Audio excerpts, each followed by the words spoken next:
SB 23 would create a new workforce training program at the Department of Workforce Development. There would be $7.5 million of VPR placed in appropriation for grants. It would be a continuing appropriation and could be awarded to public or private companies to train new or incumbent employees. Training grants would be awarded for unemployed and underemployed workers and incumbent employees rather than only new and incumbent employees. The amount would specify that monies that are in the bill set aside for administrative expenses may also be used to create a labor market information system database to collect, analyze, and disseminate information on current and projected employment opportunities in the state. Access to the database would be available on the internet and publicly available.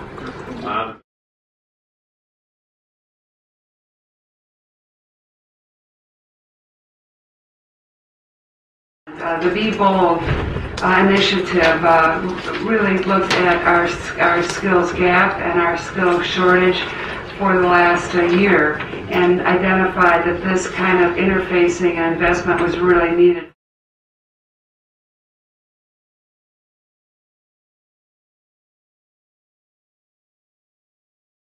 I think that the Sullivan report, which you all heard about a lot about, identified the need to do just this, which I think is a really good thing.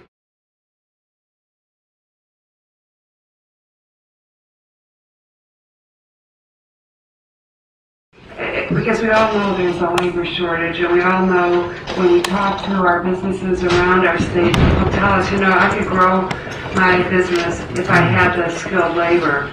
What it does is create a $15 million DWB grant program to support workforce training, which we all know we need.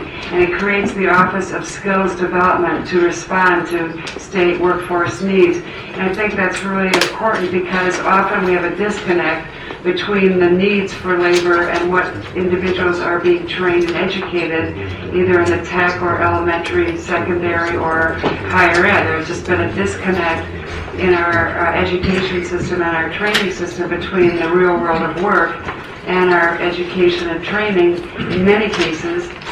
So we need to sharpen up our skills. We are also appropriating funds for a labor market information system. So on any given day, parents, students, individuals who are retraining and want to re-enter the workforce can look at what jobs are available and what skills are demanded for that job so that one can invest in themselves and make sure they're not going to be wasting their investment. But basically what it is, it's a real interfacing of the real world of work with our training and education systems and our constituents and citizens and education structures throughout the state.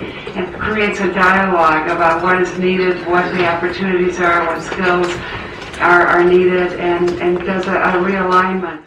What I think is really good about it is that the grantees can be public or private organizations. And we're not saying we're going to depend just on the tech school or just on the university system. We're going to be depending on our private sector, and we're going to be encouraging those kinds of partnerships because in many cases our private sector jobs want to have training at our tech level or at our university level, and this will enable those entities to get grants to do just that. The total fiscal impact of the bill is how much? $20 million total. And how much of it goes to worker training? The training grants are $15 million.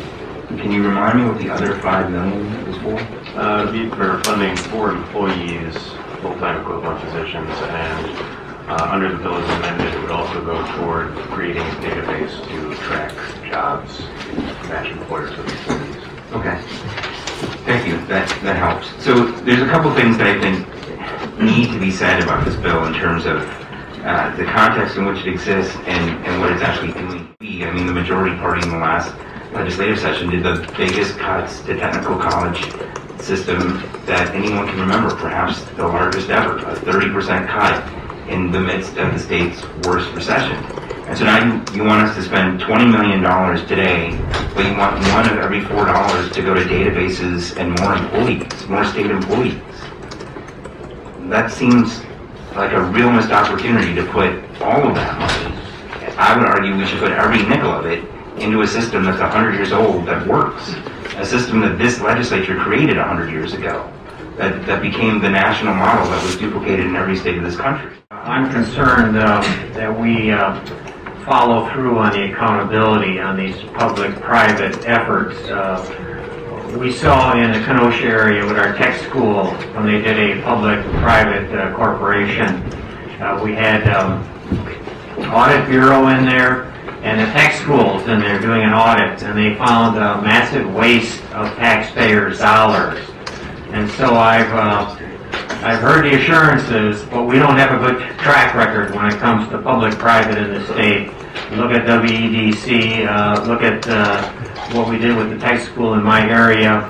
So it's easy to make the promises, but I hope we have the follow-up for the taxpayers. I think there's a good initiative that's being put forward to deal with the skilled gap that is being identified by our employers. What's exciting is that this labor market information system will be available to students in our grade schools. It will not only help those individuals that are, nearing the workforce, but it will really give key information, live information in regard to the jobs that are available in the state, daily, hourly information in regard to the jobs that are available, so that they can find those jobs or they can build their academic plan for those types of emerging career opportunities. I think it's a great investment. This is an idea that's patterned after other states.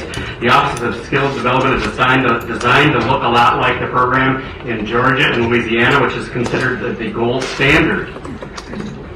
Considered the gold standard. And it is a different day, and I appreciate the tone. I would point out that this is an initiative that is in the governor's budget, and I'm sure it's been in works for a long time. Sometimes great minds think alike.